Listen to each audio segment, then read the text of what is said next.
ഞാൻ ഒളിച്ചു നിന്നിട്ട് വീഡിയോ എടുക്കണത് നിങ്ങൾക്ക് തോന്നുന്നുണ്ടെങ്കിൽ ഉണ്ടല്ലോ അത് സത്യമായിട്ടുള്ളൊരു കാര്യം തന്നെയാണ് കേട്ടോ. ഒളിച്ചു നിന്നിട്ട് തന്നെയാണ് വീഡിയോ എടുക്കുന്നത്. കാരണം ഉമ്മറത്തൊക്കെ നിറച്ച ആൾക്കാരാട്ടാ. അതായത് അച്ഛൻ്റെ ഫ്രണ്ട്സും അങ്ങനെ കുറച്ച് പേരൊക്കെ അച്ഛനെ കാണാൻ വന്നിട്ടുണ്ടായിരുന്നേ. പിന്നെ ആദർശ് ഇതേ ജോബ് കഴിഞ്ഞ് വന്നിട്ടുണ്ടായിരുന്നു കേട്ടോ. അപ്പോൾ ആ നേരത്തേക്ക് തന്നെയായിട്ട് അച്ഛനും വന്നിട്ടുണ്ടായിരുന്നത്. അപ്പം അച്ഛൻ ഓക്കെയാണ്, റെസ്റ്റ് പറഞ്ഞിട്ടുണ്ട് കേട്ടോ. അച്ഛനൊരു 1 മന്തെങ്കിലും അച്ഛൻ റെസ്റ്റ് എടുക്കേണ്ടി വരും കാലിന് കേട്ടോ. അച്ഛനാണെങ്കിൽ ഇത്രയും ദിവസം ഹോസ്പിറ്റലിൽ കിടന്നിട്ട് ഭയങ്കര ഒരു വിമ്മിഷ്ടായിരുന്നു കേട്ടോ. വീട്ടിലെത്തിയപ്പോൾ ആള് ഓക്കെ ആയിട്ടുണ്ട്.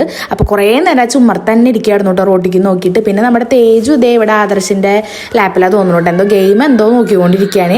പിന്നെ കിച്ചുട്ട് അതേ കുളിയൊക്കെ കഴിഞ്ഞ് സെറ്റായിട്ട് ഇത് അപ്പുറത്തും കിടക്കുന്നുണ്ട് കേട്ടോ. പിന്നെ ആദർശ് ഇതേ കുളിക്കാൻ പോകാൻ നോക്കട്ടെ, ജോബ് കഴിഞ്ഞ് വന്നിട്ടല്ലോ ഉള്ളൂ. കുറച്ച് കഴിഞ്ഞപ്പോഴേക്ക് ഇതേ വെല്ലിച്ചനും അച്ഛമ്മയും വന്നിട്ടുണ്ട് കേട്ടോ. അച്ഛൻ അതേ ഉമ്മർത്തുനിന്ന് ഇട്ടിട്ടില്ലേ, ഇത് എങ്ങനെ ഇരിക്കാനായിരുന്നു കേട്ടോ കുറേ നേരം ഉമ്മർത്ത്.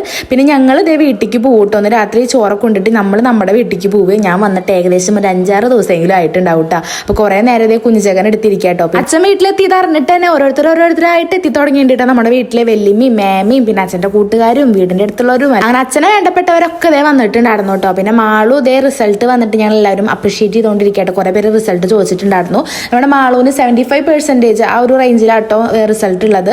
അത്യാവശ്യം നല്ല മാർക്കും ഉണ്ട് കേട്ടോ. ആള് ബയോളജി സയൻസ് ആയിരുന്നു. ഇനി അടുത്തത് ഇതേ നേഴ്സിംഗ് ഒക്കെ നോക്കാന്നുള്ള ഒരു പ്ലാനിലാട്ടോ നിൽക്കുന്നത്. അങ്ങനെ കുറെ കഴിഞ്ഞപ്പോൾ അവരും പോയിട്ടോ. അച്ഛനാണെങ്കിൽ വീട്ടിലെത്തിയപ്പോൾ സ്വർഗം കിട്ടിയ പോലെ ആയിരുന്നു കേട്ടോ. എത്ര നേരം അറിയും ഉമ്മർത്തിരുന്നത് റോട്ടിക്ക് നോക്കിയിട്ട്. പിന്നെ മേമ വരുമ്പോൾ ബീഫ് കൊടുത്തിട്ടുണ്ടായിരുന്നു കേട്ടോ. മേമയുടെ കുക്കിങ്, അതായത് മാളുവിൻ്റെ നമ്മുടെ കുക്കിങ് അടിപൊളിയാട്ടോ. ബീഫൊക്കെ എന്ത് ടേസ്റ്റ് എന്നറിയോ വെച്ചാൽ. അപ്പം ഞങ്ങളെല്ലാവരും ചോറുണ്ടായിരുന്നു. രാവിലത്തെ മുരിങ്ങലക്കറി ഉണ്ടായിരുന്നു, മീൻ വറുത്തിട്ടുണ്ടായിരുന്നു, പിന്നെ മേമ കൊടുന്ന ബീഫും കൂടി ഉണ്ടായിരുന്നു കേട്ടോ. അതെല്ലാം കഴിച്ചിട്ട് ഞങ്ങൾ ഒരു 10 മണിയാകുമ്പോഴേക്കും ഞങ്ങൾ വീട്ടിലേക്ക് തിരിച്ചു പോയിട്ടാ. സത്യം പറഞ്ഞാൽ കുറേ നാൾക്ക് ശേഷമാണ് കേട്ടോ ഞാൻ വീട്ടിൽ 2 ദിവസത്തിൽ കൂടുതൽ നിൽക്കണത്. ഏകദേശം 4-5 ദിവസം കണ്ടോ ഞാൻ വീട്ടിൽ നിന്നിട്ടുണ്ടായിരുന്നു. പിന്നെ അതേ അച്ഛൻ വന്നു, കുഴപ്പമൊന്നുമില്ല, ഓക്കെയാണ് കേട്ടോ. എല്ലാം കൊണ്ട് വെച്ചാൽ ഓക്കെയാണ്. റെസ്റ്റ് പറഞ്ഞിട്ടുണ്ട് കാലിൻ്റെ അതൊക്കെ ഒന്ന് ഉണങ്ങി വരാൻ വേണ്ടിയിട്ട്. വേറെ പ്രശ്നങ്ങളൊന്നും ഇല്ല കേട്ടോ.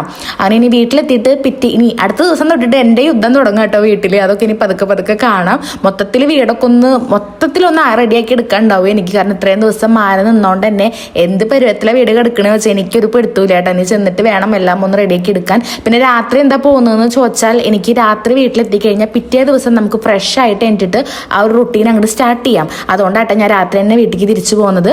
പിറ്റേ ദിവസം ആകുമ്പോൾ പിന്നെ വിൻഷാടിന് വർക്കും ഉണ്ട്. അതും ഒരു കാര്യമാണ്. രാവിലെ നേരത്തെ പാലക്കാട് പോകേണ്ടി വരും. അപ്പം എല്ലാം കൊണ്ടും നമ്മൾ അപ്പം തന്നെ വീട്ടിലേക്ക് തിരിച്ചു പോകുന്നു കേട്ടോ. അപ്പം എന്തായാലും ഇന്നത്തെ വീഡിയോ എത്രയുള്ളൂ, നമുക്ക് അടുത്ത വീഡിയോയിൽ കാണാം കേട്ടോ. ബൈ.